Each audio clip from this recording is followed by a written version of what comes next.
And guess what? Where I go, we try to make teams of reconciliation. In Australia, it is sponsored by a university. You have people from the opposition, diaspora, and people from the loyalists, if you want to call them. They meet, they work together, and the principle is to take choices by unanimity. And it is advancing, you see. In California, we will do the same. We will do the same in Ireland, in London. So slowly by slowly, reconciliation is paving the way to Geneva II. Without the Syrian people coming together just to talk, we are not saying choose this or choose that.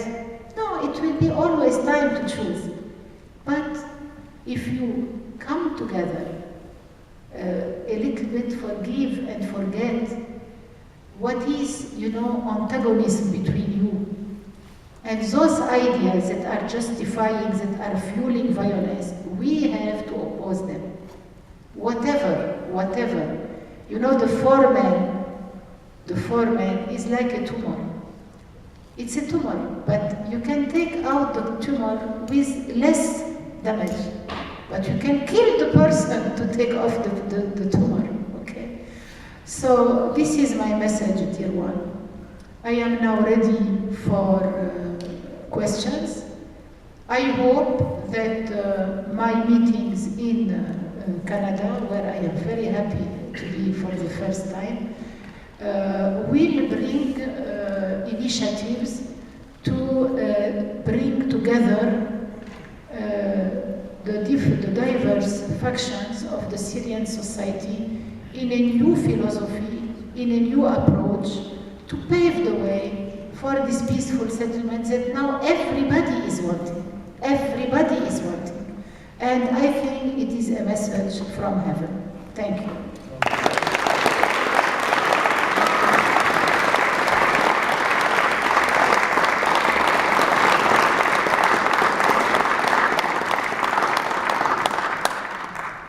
Thank you very much, Mother Agnes Miri. Before we begin questions, first of all, because they are in written form, I'd ask that our collectors bring some of them up, and also we'll continue to collect questions as you think of them and write them down.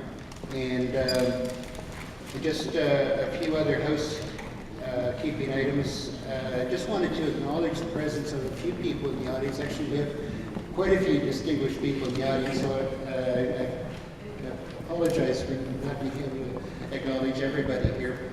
We have with us Tom Adderton, who's the head of the Hamilton Labour Council.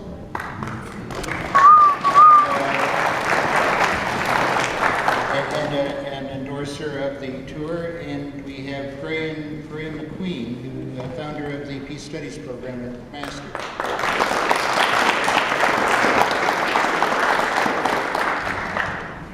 Okay, I'm going to, before we get into the questions, I'm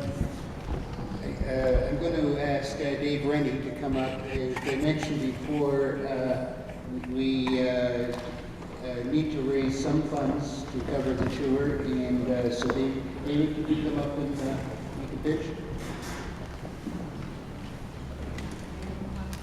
Okay, I'll be very brief. I just want to express our thanks for having Mother Agnes here, and to let everyone know that I think we're very lucky, and she brings a different perspective that we normally hear in the media, where one side is always demonized, and she's talking about reconciliation, and something we need to hear more of. And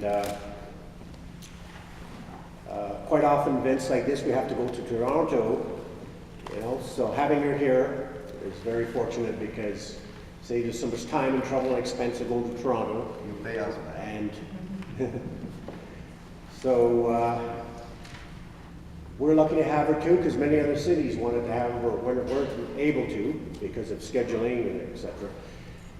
But everywhere she goes, we have to help out with the costs, the full costs, as Doug alluded to before, of her traveling all over North America, the plane fare from Lebanon, and traveling all over North America, and hotels, accommodation, etc. for 2 people. So whatever you can spare, there will be a bucket going around. If you can just put a little extra, we'd really appreciate it. It'll go to help towards the tour, the whole tour. Thank you.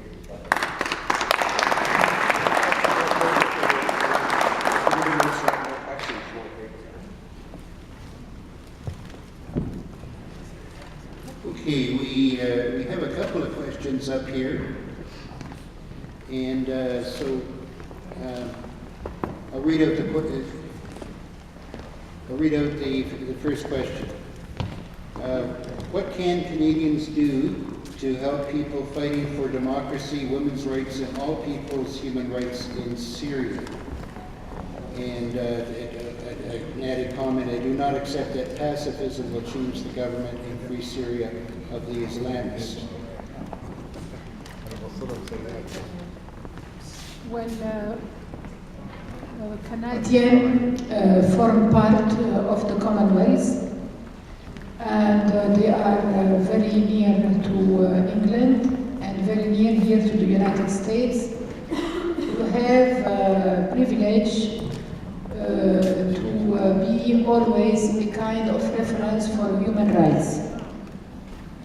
So you can of course do a lot for people fighting for democracy, women's rights, and all people human rights in Syria. My approach is that Canada will help, first of all, the non-violent opposition. This is very important. I can underline, and everywhere I go, I complain that the non-violent opposition is ignored. You have local Syrian opposition that is against foreign intervention, that is against violence, and the international community ignores this opposition. This opposition that is liberal, that seeks a pluralistic society in Syria, and the opponents are really skillful. They have a program, they have a project, and they are veterans in fighting for human rights. They deserve the attention.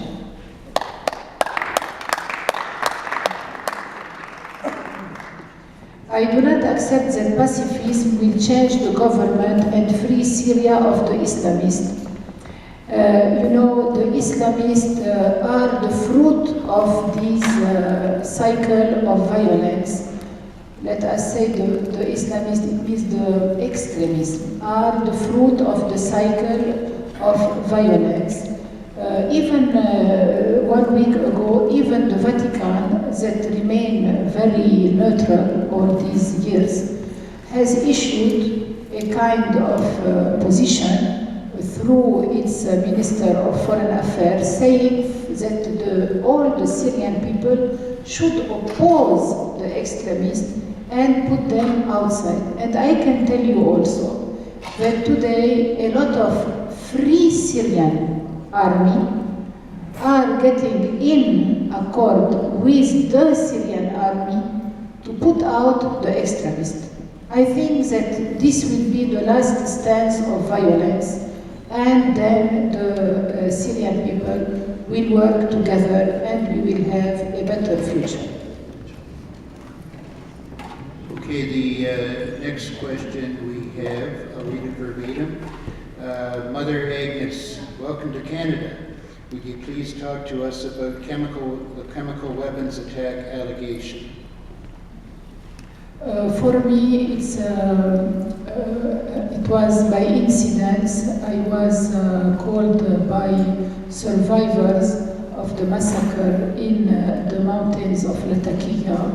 We were visiting them to help them morally and through relief. And so they knew us. After the chemical attacks, some of them, the survivors, they recognized some of their children abducted by the perpetrators of the massacres. They recognized them in some victims of the chemical attacks. This led me to look thoroughly in the videos and to track the children. So I noticed weird things in those videos. I came to study them, and today I wrote a 50-page study, but now I am making the final version. I can tell you that the videos, you know, a video is relates something, but it is not that this something doesn't exist, okay? So the videos are the videos number 1, number 6, 11, and 13. Between the 13th videos chosen by the American intelligence, those videos are fake. They are prefabricated, and I have all the proofs. And if someone would like to see them with me, it will be possible. In all cases, it will be launched on the web in an interactive way so that you can see it by yourself. But I have never incriminated anybody, and I have never taken any position saying that there is no chemical attack or there is, I cannot enter, I am not an expert. Okay, the next question. Do you have a plan to meet with any representatives from the Canadian government? If yes, what do you expect from them to help stop the war in Syria? Well, if my organizers, they provide this, I always go to visit the representative of commands or ministers, and many times it gave very good fruits for reconciliation.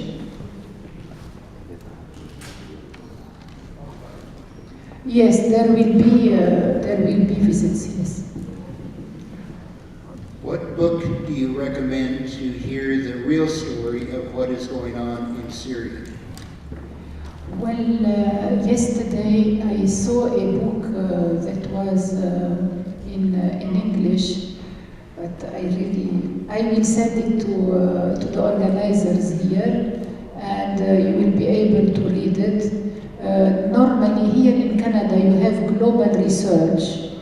I can tell you that they are very objective and out of any alignment, even though sometimes the warlords, they don't like them and they feel that they are aligned with one part. But they are trying to counter the terrible thing, you know, in the revolution is the propaganda. It was an error. You cannot promote a cause that is just with lies. It's not possible, okay? So it was an error. Today they are changing. A good example is Joshua Landis. He has a blog, and in this blog during the war, you could find everything. It was like a melting pot. And of course, he was more biased to the propaganda. But today, yesterday, you can open his blog. You will see that he is praising a person, a professor called Fabrice Balanche. Fabrice Balanche is an outstanding professor of politics in France.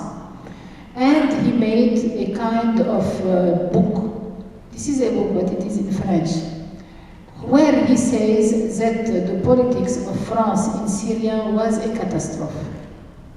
And he develops, but he says it today. I would rather prefer that he would have said it before, to spare all those lives.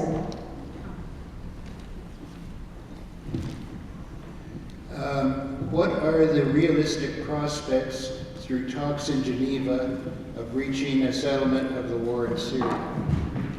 Well, I think that the prospects exist, or else the big power would not enter in such talks. Normally, we know it from Lebanon, when there are talks, the conclusions are already done.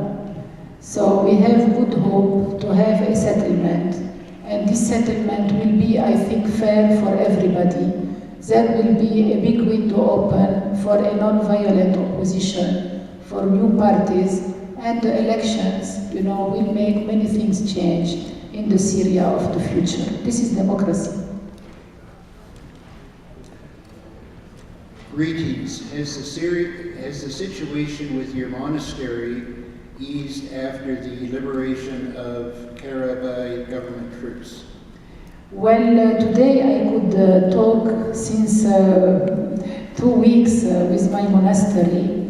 The monastery is occupied by the army.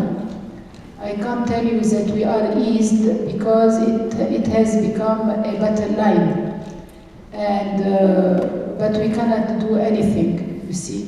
So we have to pray that things will go toward non-violence, because we are very, very near of Arsal, that is the village that fuels